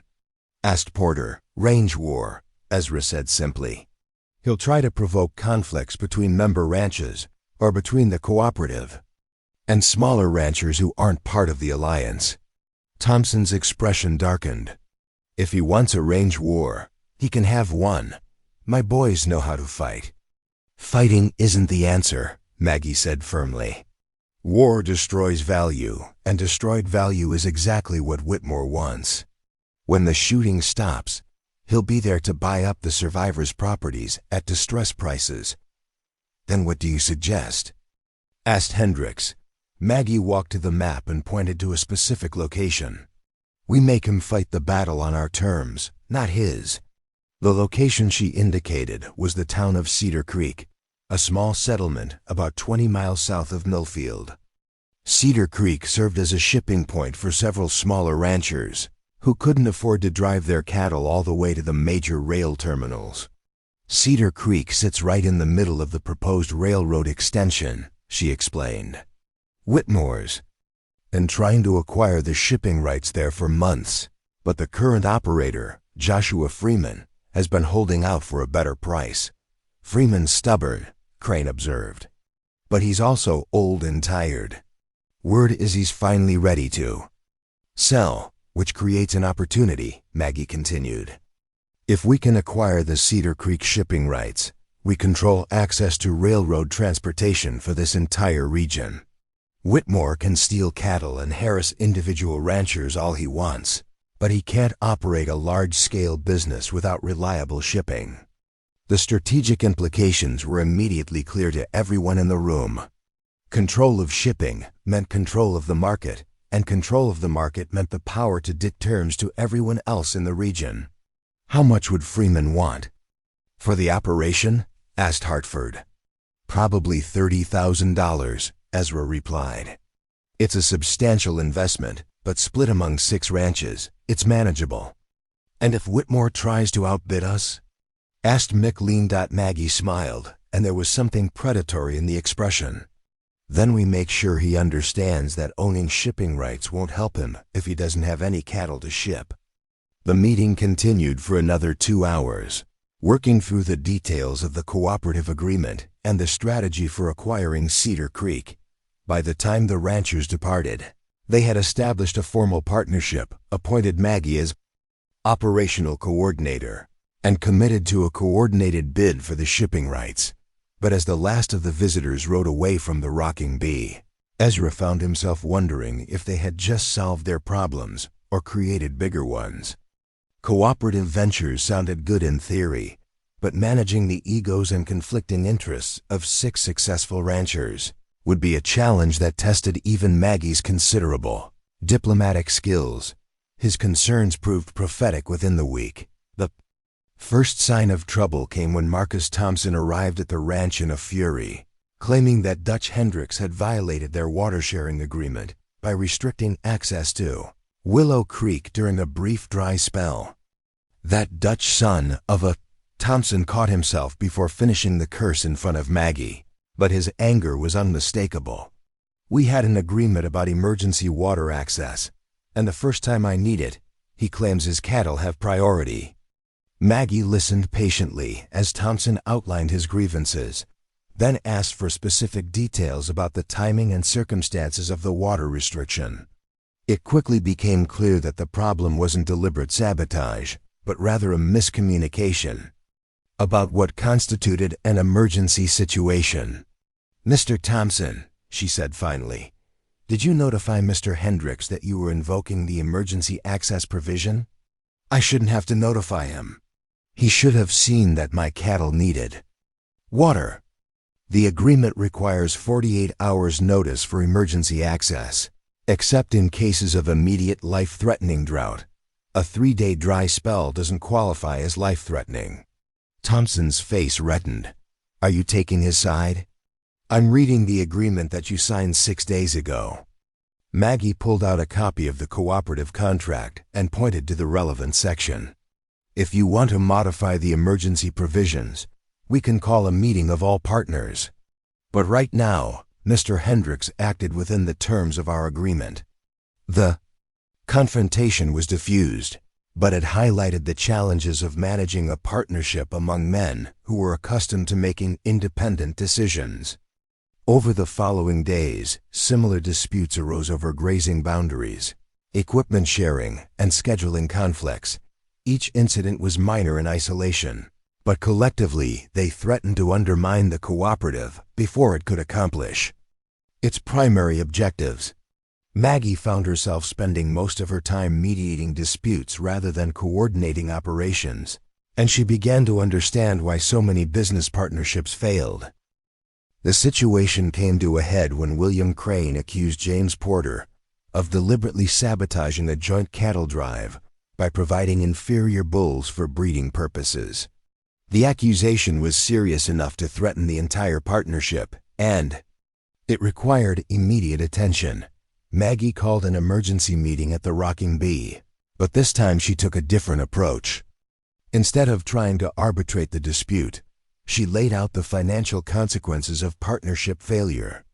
"Gentlemen," she began, standing before a table covered with ledgers and financial projections, "I want to show you exactly what it will cost us if this cooperative fails." She opened the first ledger and began reading numbers. Individual cattle drives to Kansas City. Average cost per head, $4.50. Cooperative drives using shared resources. Average cost per head, $2.75. Annual savings for all partners combined, approximately $18,000. She opened the second ledger. Individual shipping costs through existing brokers, 15% commission on gross sales. Direct shipping through Cedar Creek facility, 8% commission. Annual savings, approximately $25,000. The third ledger contained the most compelling numbers. Government contract profits, assuming successful completion, $63,000 per year for 2 years. Individual ranch capacity to fulfill government contracts, 0. She closed the ledgers and faced the assembled ranchers directly. "The question isn't whether Mr. Porter's bulls are perfect, or whether Mr. Hendricks' water policy is convenient, or whether Mr. Crane's scheduling preferences accommodate everyone. The question is whether you want to make money or make excuses." The blunt assessment had its intended effect. The petty disputes that had been consuming everyone's attention suddenly seemed less important than the larger opportunities they were jeopardizing. "Miss O'Sullivan is right," Hartford said after a moment of silence. "We're acting like children fighting over toys while thieves rob our houses." "Agreed," said Porter. "I apologize for the accusation about the bulls. The animals I provided meet the standards we agreed upon." One by one, the other ranchers acknowledged that their individual complaints were less important than their collective success. But Maggie knew that the underlying tensions hadn't been eliminated. They had simply been temporarily suppressed by the prospect of shared profits. The real test would come when they faced external pressure from Whitmore's inevitable counterattack. They didn't have to wait long. 3 days later, a messenger arrived with news that Joshua Freeman had been found dead in his office at the Cedar Creek shipping facility. The official cause of death was listed as heart failure, but Freeman had been a healthy man in his 60s with no history of cardiac problems. More significantly, Freeman's heir, a nephew from Kansas who had never shown any interest in the cattle business, had immediately put the shipping operation up for sale with a sealed bid process that favored quick closure over maximum price. Whitmore moved faster than we expected, Ezra observed as he read the messenger's report. Or he created the opportunity himself, Maggie replied grimly. Freeman's death is awfully convenient for someone who needed to acquire the shipping rights quickly. The sealed bid process meant that they would have only one chance to submit an offer, with no opportunity to counterbid if Whitmore offered more. It also meant that the decision would be made by someone with no ties to the local community and no understanding of the strategic implications. "What's our maximum bid?" asked Hartford, who had ridden over as soon as he heard the news. Maggie consulted her notes from the previous week's financial planning. "We can go as high as $35,000 without jeopardizing the cooperative's operating capital." "And what do you think Whitmore will bid?" "Whatever it takes to win." The grim reality was that Whitmore had access to banking capital that far exceeded the cooperative's resources. If he was willing to take a loss on the Cedar Creek acquisition in order to maintain control of regional shipping, there was no amount the ranchers could afford to bid that would guarantee victory. "Then we need to change the game," Ezra said quietly. "What do you mean?" "I mean we need to make sure that owning Cedar Creek won't help Whitmore achieve his larger objectives." As the sun set over the Rocking Bee Ranch that evening, Maggie found herself standing on the front porch, looking out over the peaceful landscape that had become the center of an increasingly complex and dangerous conflict. The partnership she had helped create was holding together, but barely. The opportunity to secure their economic future hung in the balance of a sealed bid auction that they probably couldn't win. And somewhere in the gathering darkness, Cornelius Whitmore was planning his next move in a campaign that had already claimed at least one life and showed no signs of ending peacefully. Tomorrow would bring new challenges, new dangers, and new tests of the bonds that held the cooperative together. But tonight, Maggie allowed herself a moment of quiet satisfaction. 6 months ago, she had been a desperate widow facing indentured servitude. Now she was coordinating a business partnership that could reshape the economic landscape of Central Texas. The transformation wasn't complete yet, but the foundation was solid. And if Ezra Blackwood had taught her anything, it was that solid foundations were the key to building something that lasted. The solution to the Cedar Creek problem came from an unexpected source. 3 days before the sealed bid deadline, a weather-beaten rider appeared at the Rocking Bee's front gate, carrying news that would change everything. His name was Miguel Santos, and he had worked for Joshua Freeman at the Cedar Creek shipping facility for over a decade. Santos was a quiet man in his 40s who had learned the cattle business from the ground up. More importantly, he possessed detailed knowledge of the shipping operation's true value, information that Freeman's heir lacked and that Whitmore had been unable to obtain. "Senora O'Sullivan," Santos said, addressing Maggie with the formal respect that characterized his generation, "I have come to make you an offer." They were seated in Ezra's study, with maps of the region spread across the desk. Santos had arrived just as Maggie was reviewing the cooperative's financial position for what felt like the 100th time, searching for additional resources that could make their bid more competitive. "What kind of offer, Mr. Santos?" "I know where Senator Freeman kept his private records," The real books that show what the shipping operation actually earns. Ezra leaned forward, immediately grasping the significance. Freeman was hiding income? Not hiding, protecting. He knew that if certain people understood how profitable the shipping business really was, they would do anything to take it from him. Santos reached into his jacket and withdrew a small leather notebook. Senator Freeman trusted me with this before he died. The shipping facility doesn't just handle cattle from local ranches. It's part of a network that moves livestock from Mexico to markets as far north as Chicago. The notebook contained records that painted a very different picture of the Cedar Creek operation than anyone had suspected.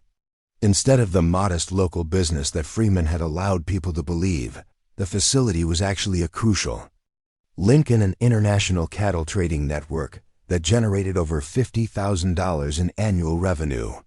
Freeman was a lot smarter than anyone gave him credit for, Maggie observed, studying the detailed financial records. He deliberately kept a low profile to avoid attention from competitors, and from men like Whitmore, Santos added. But now that he is dead, the secret will not remain hidden for long. Whitmore's people are already asking questions, trying to understand why he was so interested in what appeared to be a small operation. The revelation transformed the strategic situation. If the Cedar Creek facility was worth $50,000 annually instead of the $15,000 that everyone had assumed, then Whitmore's willingness to pay premium prices made perfect sense. He wasn't just buying local shipping rights, he was acquiring control of a major transportation hub. "Mr. Santos," Ezra said carefully, "why are you bringing this information to us instead of to Whitmore? He could probably pay you well for it." Santos's expression hardened. "Because Whitmore killed Senator Freeman." The accusation hung in the air like smoke from a gunshot. Both Ezra and Maggie had suspected that Freeman's death was too convenient to be natural, but neither had expected such direct confirmation. "You saw it happen?" Maggie asked. "I saw Whitmore visit Senator Freeman the day before he died. I heard them arguing about the sale of the facility, and I saw Whitmore leave a bottle of whiskey as a peace offering when the argument ended." Santos pulled out a second item, a medicine bottle with a handwritten label. "This fell from Whitmore's pocket during the visit. I found it after he left." The label identified the contents as digitalis, a heart medication that was beneficial in small doses but lethal in larger quantities. It was the perfect poison for someone wanting to simulate a heart attack in a previously healthy man. "Freeman didn't drink much," Santos continued, "but he was fond of good whiskey. If someone were to add digitalis to a bottle and leave it for him to discover, the method was both simple and virtually undetectable.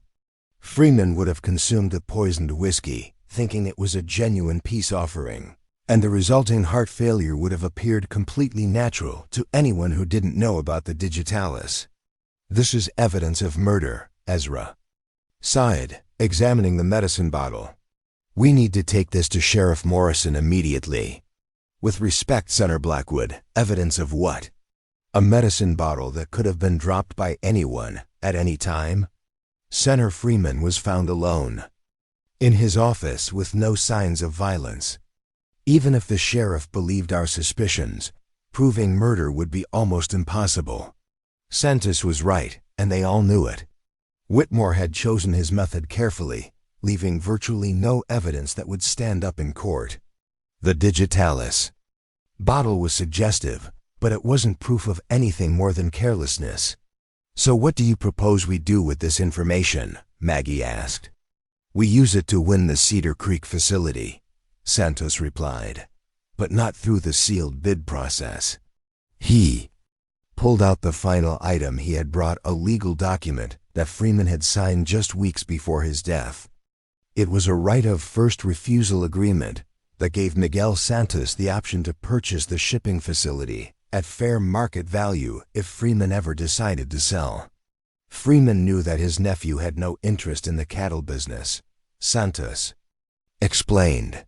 He also knew that if anything happened to him, unscrupulous people might try to take advantage of his heir's ignorance about the operation's true value. The document was legally binding and took precedence over any sealed bid process. If Santos chose to exercise his option, Freeman's nephew would be legally obligated to sell to him at a price determined by independent appraisal rather than competitive bidding. "But I cannot afford to purchase the facility myself," Santos continued, "which is why I am proposing a partnership." The proposal was elegant in its simplicity. Santos would exercise his right of first refusal, purchasing the Cedar Creek facility at its appraised value of approximately $25,000, far less than Whitmore would have been willing to bid. The ranchers' cooperative would provide the financing in exchange for a controlling interest in the operation. More importantly, Santos would continue to manage the facility, using his knowledge of the international cattle trading network to expand its profitability. Instead of competing with Whitmore for control of a local shipping operation, they would be acquiring partnership in a business that could eventually challenge his dominance throughout the region. "There's one problem," Ezra observed after they had spent an hour working through the details of the proposed arrangement. "Whitmore isn't going to accept this outcome peacefully. When he realizes that we've outmaneuvered him, he'll escalate the conflict." "Let him escalate," Maggie said, her voice carrying a confidence that surprised even her. "We're not the same people who were reacting to his moves 6 months ago. Now we're making moves of our own." The next morning brought confirmation that Santos's strategy would work. The independent appraisal of the Cedar Creek facility came back at exactly $25,000 a price based on the visible assets and known local business, without consideration of the hidden international connections that made the operation truly valuable. Freeman's nephew was delighted to receive an offer that exceeded his expectations, especially one that eliminated the uncertainty and delay of the sealed bid process. By noon, the legal papers had been signed, and Santos had become the official owner of the Cedar Creek shipping facility. Whitmore's reaction was swift and predictable. By evening, riders were spreading word throughout the county that the Rocking B and its partners had used underhanded legal tricks to steal a business that rightfully belonged to legitimate bidders. The banker was clearly trying to frame the acquisition as dishonest dealing rather than smart business, but his attempts at character assassination backfired in ways he hadn't anticipated. The story of how a Mexican ranch hand had outmaneuvered one of the county's wealthiest men became instant folklore throughout the region. Instead of condemning the cooperative's tactics, most people celebrated Santos's clever use of Freeman's contingency planning. More importantly, the successful acquisition demonstrated that Whitmore was not invincible. For the first time in years, someone had beaten him at his own game using intelligence and preparation rather than brute force or financial intimidation. The psychological impact on the broader community was immediate and significant. Small ranchers, who had been cowed by Whitmore's harassment campaign, began reaching out to the cooperative, seeking protection through association. Merchants who had been afraid to oppose the banker's demands started asserting their independence. Even some of Whitmore's own employees began reconsidering their loyalties. Within a week of the Cedar Creek acquisition, the cooperative had grown from 6 founding members to 12 active participants, with several others expressing serious interest. The additional members brought not just more cattle and land, but also diverse skills and resources that strengthened the organization in unexpected ways. Thomas Ridley, who owned a small but efficient ranch near the Mexican border, brought connections to cattle suppliers south of the Rio Grande. Elizabeth Morrison, the widow of a successful rancher who had died the previous year, contributed expertise in horse breeding and training.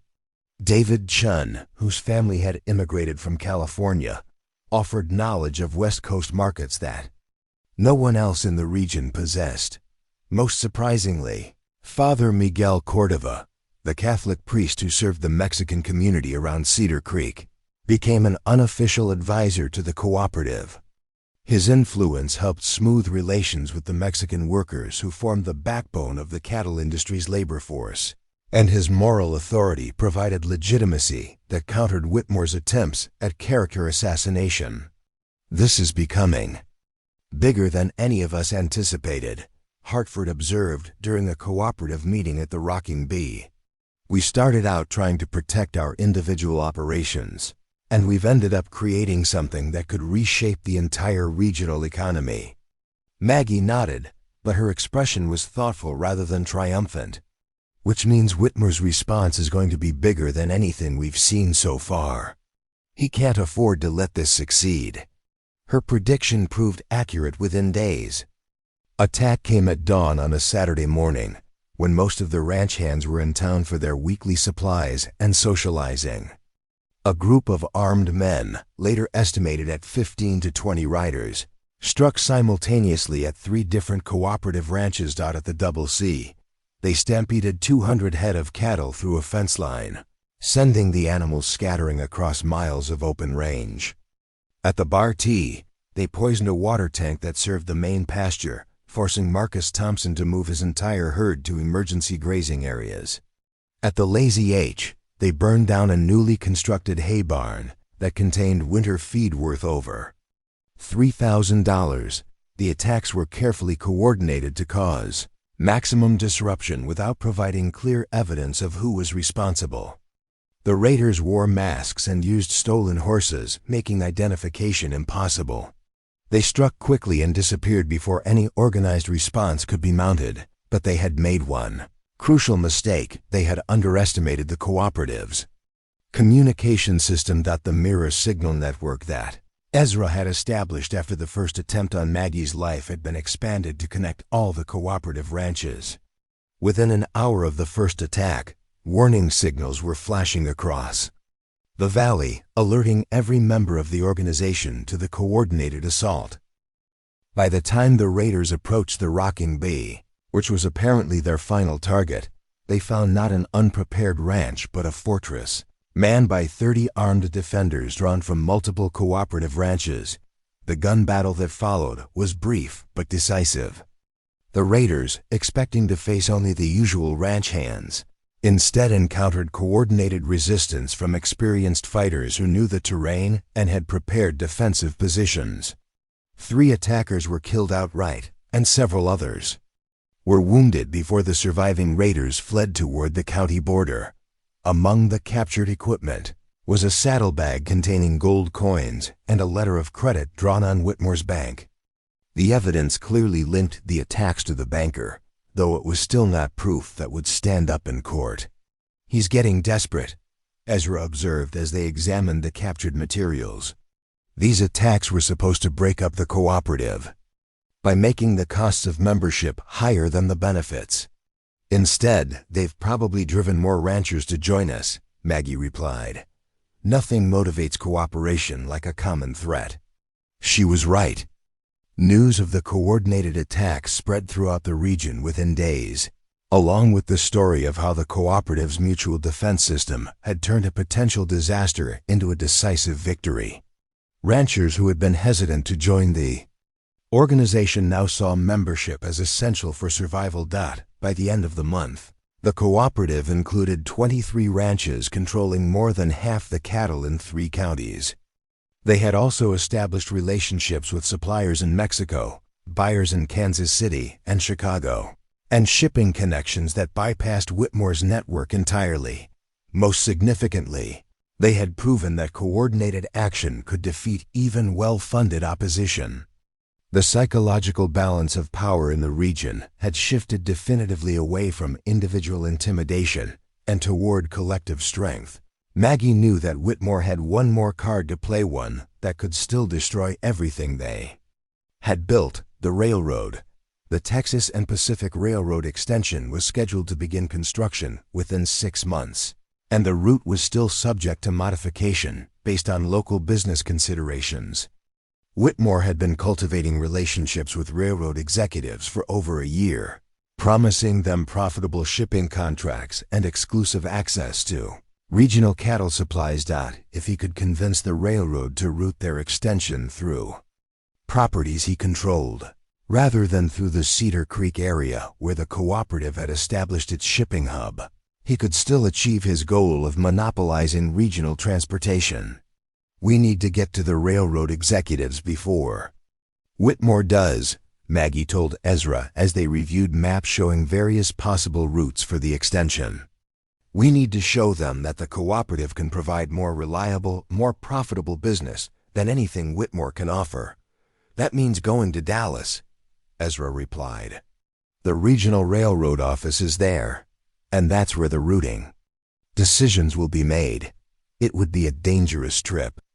Dallas was 3 days' ride from the Rocking Bee, through territory where Whitmore's influence was strong and his willingness to use violence had been clearly demonstrated. But it was also their best chance to secure the future they had been working to build. When do we leave? Maggie asked. We don't, Ezra said firmly. I go to Dallas. You stay here where it's safe, like hell I do. Maggie's voice carried the tone of someone who had made an irrevocable decision. This cooperative exists because I helped create it. The railroad contract will succeed or fail based on business terms that I understand better than anyone. I'm going to Dallas with or without you. Ezra studied her face, recognizing the determined expression that he had first seen at the auction platform in Millfield. After a moment, he nodded. All right. But we are prepared for trouble. As they began planning for the journey that would determine the future of everything they had built, Maggie reflected on how much her life had changed since that morning when she had stood on an auction block waiting to be sold. She had gone from desperate widow to business partner to the coordinator of a regional economic alliance. The transformation wasn't complete, yet there was still one more battle to fight, one more test of whether intelligence and determination could triumph over wealth and corruption. But win or lose, Maggie O'Sullivan knew that she would never again be at the mercy of men like Cornelius Whitmore. She had found her strength, her voice, and her place in a world that was changing as rapidly as the Texas frontier itself. The journey to Dallas took place in November 1887, under a gray sky that threatened winter's first snow.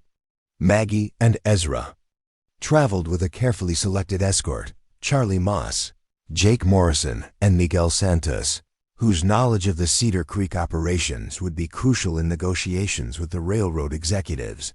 They reached Dallas on a Tuesday evening, the city's gas-lit streets bustling with the energy of commerce and ambition. The Texas and Pacific Railroad's regional headquarters occupied an imposing brick building downtown, its ornate architecture declaring the power and permanence of the railroad industry. But their first stop wasn't the railroad office. It was the Adolphus Hotel, where Cornelius Whitmore had been staying for 3 days, entertaining railroad executives with expensive dinners and promises of exclusive shipping contracts. He's already here, Santos observed, noting Whitmore's distinctive carriage outside the hotel. And from what I heard in the lobby, he's been very persuasive. The next morning brought their appointment with Regional Director Harrison Caldwell, a sharp-eyed man in his 50s who had built his career on the ability to identify profitable opportunities. His office overlooked the bustling rail yards, where trains arrived and departed with clockwork precision. Miss O'Sullivan, Mr. Blackwood, Caldwell began, consulting a file on his desk. I understand you represent a consortium of cattle ranchers interested in our proposed extension route. That's correct, Maggie replied, placing a leather portfolio on his desk. We represent 23 ranches controlling approximately 60,000 head of cattle with existing shipping contracts, worth over $200,000 annually. Caldwell's eyebrows rose at the numbers. Whitmore had promised substantial business, but nothing approaching the scale that Maggie was describing. That's quite impressive, he said, opening the portfolio to examine the documentation inside. Mr. Whitmore suggested that his organization controlled most of the cattle business in your region. Mr. Whitmore controls a bank, Ezra said quietly. We control the cattle. The portfolio contained detailed financial records, shipping manifests, and letters of intent from buyers in Kansas City, Chicago, and even New York. Santos had used his connections to document the full scope of the international cattle trade that flowed through their region, painting a picture of economic activity that dwarfed Whitmore's local banking operations. More importantly, the document showed projected growth that would triple shipping volumes within 5 years, growth that would only be possible if the railroad extension connected to the cooperative's network rather than to Whitmore's scattered holdings. These projections assume what routing? Caldwell asked, studying a map that showed the proposed extension ending at Cedar Creek rather than at Whitmore's preferred terminus 15 miles south. They assume intelligent routing, Maggie replied. Cedar Creek sits at the intersection of 3 major cattle trails and has direct access to Mexican suppliers. A railroad terminus there would serve not just local ranchers, but the entire southwestern cattle trade. Caldwell spent 20 minutes reviewing the documentation, asking specific questions about shipping volumes, seasonal variations, and long-term contracts. His queries demonstrated both the thoroughness of an experienced railroad executive and growing interest in what the cooperative was offering. "This is very compelling," he said finally. "But I have to tell you that Mr. Whitmore has made some serious accusations about your organization's business practices." "What kind of accusations?" Ezra asked. "He claims that your cooperative uses intimidation and violence to force ranchers to join your organization. He's provided affidavits from several local residents supporting these claims." Maggie wasn't surprised by the accusation. It was exactly the kind of misdirection that Whitmore specialized in. But she was prepared for it. "Mr. Caldwell," she said, pulling out a second folder, "these are statements from 47 ranchers, business owners, and community leaders in our region. They document a pattern of harassment, theft, and intimidation, all perpetrated by Mr. Whitmore and his associates." The folder contained Sheriff Morrison's official reports on the cattle rustling incidents, witness statements about the coordinated attacks on cooperative ranches, and even testimony from some of Whitmore's former employees who had grown disgusted with his tactics. "More importantly," Maggie continued, "our organization exists because people chose to join it voluntarily. Mr. Whitmore's influence exists because people are afraid of what happens if they oppose him." Caldwell examined the new documents with the same careful attention he had given the financial projections. When he finished, his expression was thoughtful but unreadable. "I'll need to discuss this with my colleagues," he said. "The routing decision will be made within the week." As they left the railroad office, Ezra could see the tension in Maggie's shoulders. They had presented the strongest possible case, but Whitmore's head start and his willingness to use bribery and false accusations still made the outcome uncertain. Their concerns proved justified that evening, when a message arrived at their hotel summoning them to an urgent meeting. The messenger, a nervous young man who refused to give his name, led them to a private dining room at the Adolphus Hotel. Cornelius Whitmore was waiting for them, seated at a table set for 5. He had aged visibly since their last encounter, his face showing the strain of months of setbacks and failed schemes. But his eyes still held the calculating intelligence that had made him dangerous. "Miss O'Sullivan, Mr. Blackwood," he said, gesturing to chairs across from him. "I thought it was time we discussed our mutual interests like civilized people." "We don't have mutual interests," Maggie replied, but she took the offered chair. Ezra and Santos flanked her, while Charlie and Jake remained standing near the door. "On the contrary, we both want prosperity for the region. We both want the railroad extension to succeed. We both want to avoid the kind of unpleasantness that has characterized recent months." Whitmore poured whiskey for himself, offering the bottle to his guests. When they declined, he continued, "I'm prepared to make you a very generous offer. I'll purchase your cooperative shipping rights for $50,000, twice what you paid for them. In return, you'll disband your organization and return to independent operations. It was a substantial sum, representing immediate wealth for all the cooperative's members. But Maggie understood that accepting would mean surrendering everything they had built and returning to the vulnerable isolation that had allowed Whitmore to dominate the region in the first place. "What happens when we refuse?" she asked. Whitmore's smile was thin and cold. "You don't want to refuse, Miss O'Sullivan. I have friends in the railroad company, friends in the territorial government, friends in places you can't imagine. If you continue to oppose me, I'll destroy not just your little cooperative, but every person associated with it." The threat was delivered quietly, almost conversationally, but the menace behind it was unmistakable. This was the same man who had murdered Joshua Freeman and orchestrated coordinated attacks on multiple ranches. Santos leaned forward slightly. "Senator Whitmore, you seem very confident for a man who has lost every significant confrontation over the past 6 months." "Have I?" Whitmore reached into his jacket and withdrew a telegram. "This arrived an hour ago.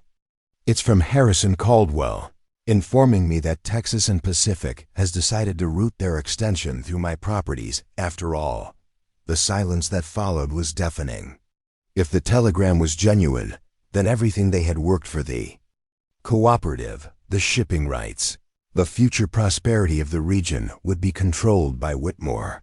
After all, but Maggie had spent months learning to read the subtle signs of deception in business negotiations. Something about Whitmore's presentation felt wrong, too theatrical, too perfectly timed. "May I see the telegram?" she asked. Whitmore hesitated for just a moment before handing it over. That hesitation, combined with the pristine condition of a document that should have been handled by multiple telegraph operators, confirmed her suspicions. "This is impressive forgery work," she said calmly. "But the telegraph office closes at 6 o'clock, and this is time-stamped at 7:30.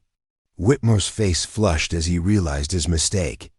The fake telegram was supposed to demoralize them into accepting his bowed offer, but the timing error had exposed the deception. "You're still finished," he snarled, abandoning his pretense of civility. "Even if you win the railroad contract, you'll never live to enjoy it. Accidents happen on the frontier, especially to people who don't know their place." Ezra stood slowly, his hand resting casually on his gun belt. "Are you threatening Miss O'Sullivan?" "I'm stating facts. The frontier is dangerous for people who make enemies. It's especially dangerous for people who threaten women in front of witnesses," Santos added, his own hand moving toward his weapon. The confrontation was interrupted by a knock at the door. Harrison Caldwell entered, flanked by 2 other railroad executives. "Mr. Whitmore, Miss O'Sullivan," Caldwell said.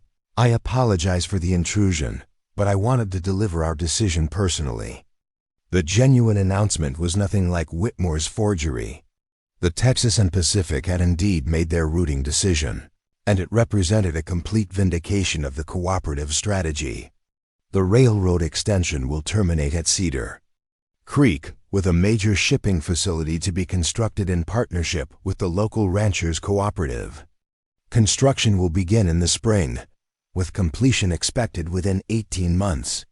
Whitmore's face went white as the implications sank in. Not only had he lost the railroad battle, but his forged telegram had been exposed as fraud in front of the very railroad executives he had been trying to impress. "Furthermore," Caldwell continued, "based on documentation provided by Miss O'Sullivan's organization, the Texas and Pacific will be severing all business relationships with Whitmore. Banking. We cannot afford to associate with individuals whose business practices reflect poorly on our company's reputation." The final blow was swift and decisive. Without railroad business, Whitmore's bank would lose its most profitable accounts. Without banking relationships, his land acquisition schemes would collapse. Within months, the empire he had spent years building would be reduced to a small-town bank with diminishing influence. As the railroad executives departed, leaving Whitmore alone at his table, Maggie felt a mixture of triumph and sadness. The victory was complete, but it had come at a tremendous cost in conflict and mistrust that would take years to fully heal.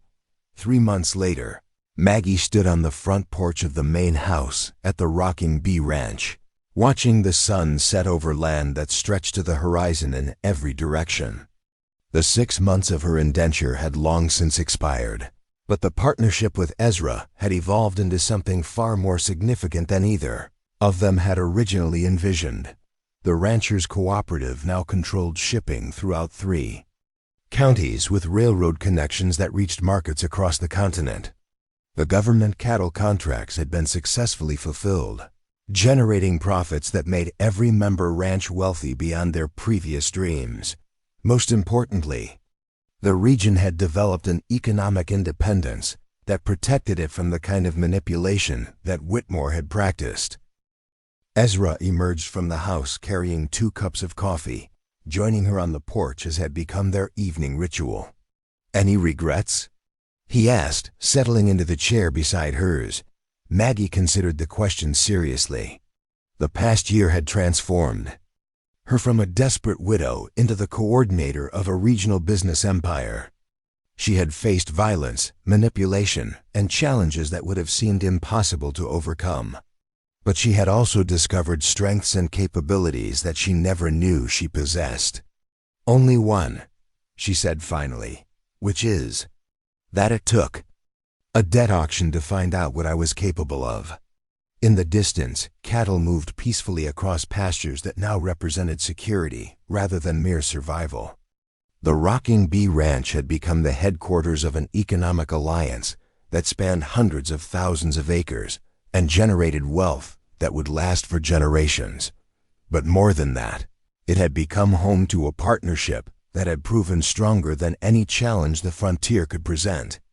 The silent Baron had found his voice in the wisdom and strength of a woman who refused to be defeated by circumstances beyond her control, and Margaret O'Sullivan Maggie had become exactly what Ezra had promised she could be, the Ranch Empress of Central Texas, ruling not through intimidation or manipulation, but through intelligence, courage, and an unshakable belief that determined people could build something lasting in even the harshest landscape. As the stars appeared overhead, marking the end of another day in a life that had been transformed beyond recognition, Maggie knew that the best was yet to come. The foundation had been laid, the partnerships had been forged, and the future stretched ahead with limitless possibility. The auction block in Millfield seemed like a lifetime ago, but its lessons remained. Sometimes the most unlikely beginnings lead to the most extraordinary destinations, and sometimes the best investments are the ones that seem impossible at the time. Up next, you've got 2 more standout stories right on your screen. If this one hits the mark, you won't want to pass these up. Just click and check them out. And don't forget to subscribe and turn on the notification bell so you don't miss any upload from us.